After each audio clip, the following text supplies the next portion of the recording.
The place that I would hold closest to me would be the building I grew up in, which is kind of a nefarious place in the history of the Bowery specifically. I grew up in number 295 Bowery, which was for a long time what they call a flop house, which was a low-rent hotel basically for Skid Row denizens. And it also served as a brothel for a number of years for low-wage prostitutes. It gained the nickname McGurk Suicide Hall because it was owned by a fellow named McGurk. It became famous for young prostitutes committing suicide. I think there were 24 or something in 1 year, which is a lot. The most famous case was a 25-year-old woman who drank a bottle of carbolic acid in front of the building, in front of a bunch of onlookers and cheers on. I guess there was no television, so that was entertainment. The ground floor housed a bar that I believe was owned, if not managed, by a guy named Steve Brody, who was a pretty famous Bowery character who claimed to have jumped off the Brooklyn Bridge and survived. Of course, nobody witnessed it. And actually, there's a Bugs Bunny cartoon based around that entire story, which is pretty funny. The building also apparently had one of the first neon signs in Lower Manhattan, and it was known worldwide, really.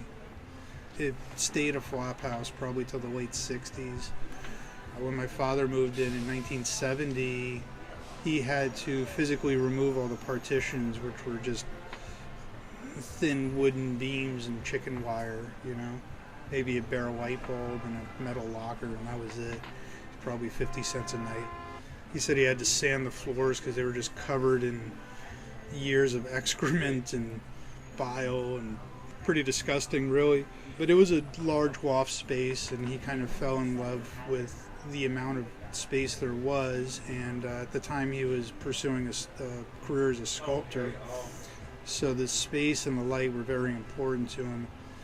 See, Dad started tattooing out of the house in 1976. I think when he started, he thought it would be kind of a good supplement financially to his art career, and at some point just came to the conclusion that it deserved and needed much more attention than that, so he kind of backed off. On the fine art thing, I think he also he was never quite comfortable with the fine art crowd, and he liked to say that tattooing attracted a better class of people. At that time in the 70s, it was basically a dying art form, so there weren't that many people getting tattooed, and there certainly weren't that many people doing tattoos, so it was really, at that point, still kind of reserved for the lunatic fringe, as it were. And he always kept his sculpture workshop, but he built literally a little room in the house.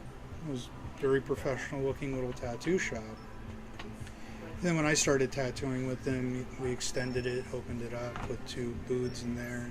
But it would freak people out. They'd come up to this building that was kind of derelict and somewhat abandoned on the Bowery. And like on Saturday afternoons, Goodwill would be outside feeding the homeless. And of course, they got to set it up right in front of our fucking doors. So, we'd have like an entire day booked with customers. And we have this line of homeless people waiting on the soup line.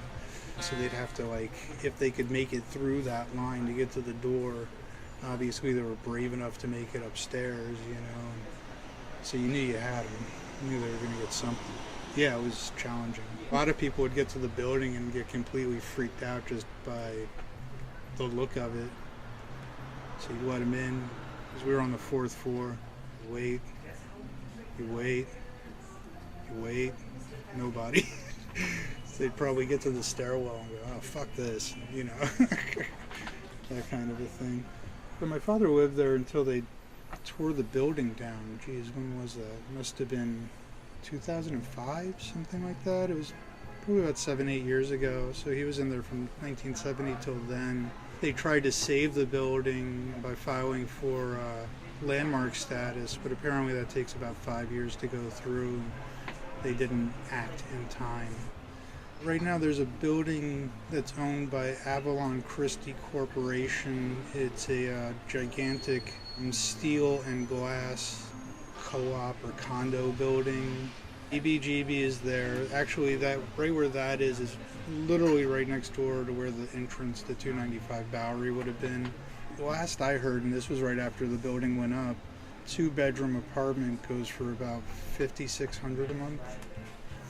So that's a pretty far cry from the flop houses of Skid Row, you know. So yeah, the whole landscape has changed, and it's not just the Bowery, it's the entire Lower East Side. This is becoming kind of a hotel district. I heard somebody refer to it as Midtown South. The neighborhood for the immigrants, the newcomers, the people just starting out, it's kind of been taken away, and there's really no place left for those people. So I don't relish it. I don't completely miss it. I think it's more comfortable to walk around now. On the other hand, the population has grown exponentially because of that, which makes it more frustrating to walk around because there are just so many damn people on the street. But I do miss the cost of living that all that degradation afforded. So that's really the bottom line of where I'm at with the whole thing.